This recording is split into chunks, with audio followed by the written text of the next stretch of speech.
There becomes a point in every creator's journey where you're no longer just a creator, but you're a business owner. It's not something you ever signed up for. It's not like you wanted to be a business owner. You wanted to be a creator, but now you're making money and it's turned into a business. And in today's video, I'm explaining exactly how stupid creators fail and just how you can avoid it. Now, I myself am a creator with 5 million subscribers. I've been on the platform since 2009. I also run a content agency. Now, this content agency is all entirely in the YouTube ecosystem. Third of that, we're also running the world's largest creator program, literally the largest creator ran program in the world. We have over 50 million subscribers. And if you want to learn from the top creators in the world, you can go down below in the description to apply. So needless to say, I know a thing or two about content. And if you're a creator and you want to avoid all these mistakes, watching this video might just save you a lot of money and a lot of time.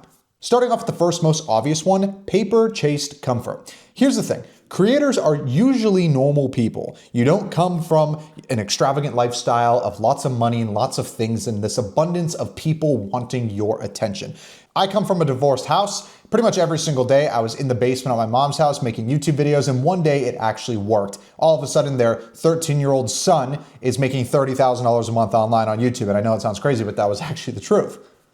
And both my mom and my dad unknowingly on what to do in this given situation. It's not like that was taught to them in Parenting 101. You see this time and time again. When ordinary people touch this large sum amount of money, they never know what to do with it, which is usually your biggest downfall because comfort happens. See, I grew up in a very simple home. I did not need many things. As long as I had food and my internet was turned on, I was okay. I believe at the time our house was $100,000. And mind you, we are living in Toronto, Canada. If you're from Canada, you know just how much you actually get for 100 grand. Point being, I didn't need a whole lot. So when a large sum of money like this comes into my hands, you don't really know what to do with it. And this is where a lot of creators fail. Now, thankfully for myself, I had a really good group of friends around me who were also creators. They were able to give me better insight. I was able to learn from people that were bigger than me, so I didn't make this mistake. But what I find a lot of people end up doing, and by the way, you do not have to be young to make this mistake. A lot of people, even older in their 20s, 30s, or 40s, will still make the same mistake, is to not be complacent when the money comes. You need to treat yourself no differently than a pro athlete. You may have a 5-year or a 10-year contract, but at some point you get too old, you don't play as well, and that contract is over. That is pretty much the exact same way for almost every single creator out there. But the smartest creators turn their opportunity and their eyeballs into something much larger. You see, a mentor, a really good friend of mine told me this years ago and it stuck with me. Creators, the only thing that creators are large and massive marketing companies, but with nothing to sell. And what I mean by that is we garner all this attention, all these eyeballs, and usually your return is ad revenue.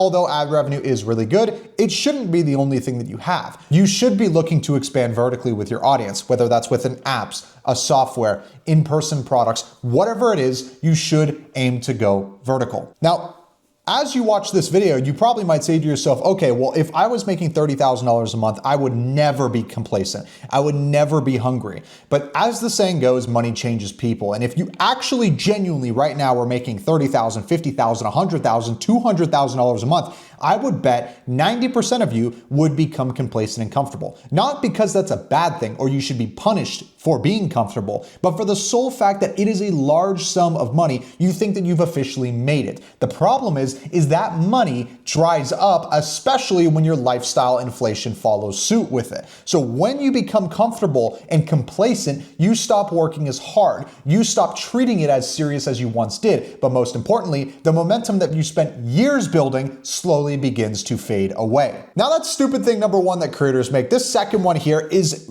so stupid and can't just be broken up into one general term. Now, before I explain this one to you, I want to mention something. This entire video you're watching right now was edited completely by AI. All the cuts, the animations, literally everything. All I did was drag and drop it. And if you are a creator and you make content and you want to have AI edit your videos, go to the top link down below in the description right now to try out getit.ai today. There's a 7-day free trial, and I think you're going to love it. The craziest part is this platform is literally only getting better every single day. So go try out AI video editing right now. I really think you're going to get a lot of value from it. Anyways, second one, there is no real direction or guidance. See, here's the thing. As you start scaling your YouTube channel, it could feel like you're in this dark room. especially if you have a support system around you, you have friends around you. The problem is, although your friends may have good intentions for you, they may not always know the right direction for you, especially if you're the one at the top of the food chain, which is why it's really critically important that you surround yourself with people that are bigger. The goal here is that you should never be the biggest fish in your ocean. You should always have bigger fish. You should always strive to be one of the smaller fish, because you will be forced to be put in a competitive environment where you will be learning more. You will be quickly humbled, and being humbled is one of the best things you can do as a newfound creator, newfound entrepreneur, because if you are the biggest person there, you will never break free of the cage that you know as right now as the normal, the set standard. You need to be around people that have done better than you. Now, how can you find these people? There's a lot of different ways, obviously. Now, genuinely, one of the best ways is by joining groups. Joining programs like Blueprint, for example, which is the largest creator-ran program in the world. We have creators with 100 subs and we have creators with 10 million subs. The whole point here is we've done all of it. We've done from A to Z. Our network of channels have done well over, I think, $60 million in ad revenue, over 50 million subscribers. We know what we're doing. We're really, really good at it. And so when you get to that point where you feel like, man, I'm getting capped out, I don't really know what else to do, I don't have guidance, I don't know if I should hire an editor, you need to get yourself around people that have done what you're looking to do. Now, the third one, this is the most common one that I usually hear amongst a lot of people, which is not knowing how to scale or when to scale. Now, the term scale is very linear with the level that you're at. You could be scaling from step 1 to step 2. You could be scaling from step 31 to 32. It doesn't really matter. What matters here is you actually make the decision. And going back to what I was talking about earlier, how ordinary people are forced to become business owners when you become a creator is no differently in this situation. For example, if you're going from level 1 to level 2, you can make the assumption that, hey, from level 1 to level 2 means you need to hire an editor, which means you're gonna have your first real employee, somebody you're paying every single month to do something for you. Now, that might scare a lot of people because, oh my God, I have to now pay this person $2,000 a month, $3,000 a month. Or you could just use our AI video editing software and you don't even have to worry about it. Sorry, shameless plug. The point is, you would be surprised how many people are so frugal of not just the dollar sign, but of the control element of something. You need to understand, sometimes the greatest drawback is you. You have to be prepared to let go of certain things because you need to focus on the things that are high level and actually push the needle forward. I'm not gonna say who, but I know a creator right now who has 14 million subscribers. They are doing hundreds of thousands of dollars a month on YouTube. We're talking killing the game, and they still, to this day, edit their YouTube videos.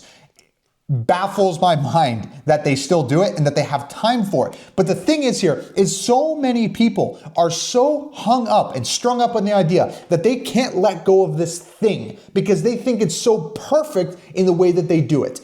That is not the case. That will never be the case. If that was the case, companies like Tesla would not be where they are today. Companies like Amazon would not be where they are today. You need to be prepared as a newfound entrepreneur and as a newfound creator making money that you have to outsource this to other people. And now, how do you get people to do the right work number? A lot of people think, oh, I'll just hire overseas. There's a reason they're cheap. Yes, it's because it's overseas. Their currency is a little different than ours, but a large percentage of people from overseas are not the greatest. And I'm just being honest. Some of them are really good. I will give that. But there are so many of these issues and errors that come with it, whether it's typos, misspelling, miscommunication. The internet goes out for a week and they don't tell you about it and your video's late. There are countless amounts of reasons as to why that is the way it is. The point is here is that you need to be prepared to bring other people who are better qualified to do the job that you're currently doing, like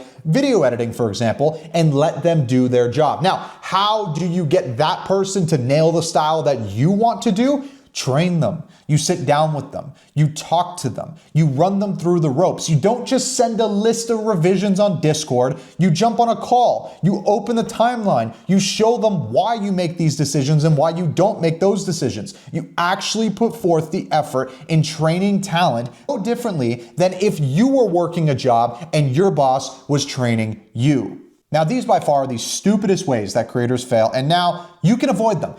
If you have any questions for me, feel free to let me know down below in the comment section below. I'm going to be filming a ton of videos going through the creator ecosystem. My main goal is to hopefully impact the right person that will watch this video and go, damn, this guy really saved me a ton of time and provided a ton of value. So as always, if you want to join the largest creator-ran coaching program in the world, literally the #1, there's a link down below in the description. And if you want to try AI video editing 7 days completely free, top link down below in the description. As always, thank you for watching. I'll see you in the next video.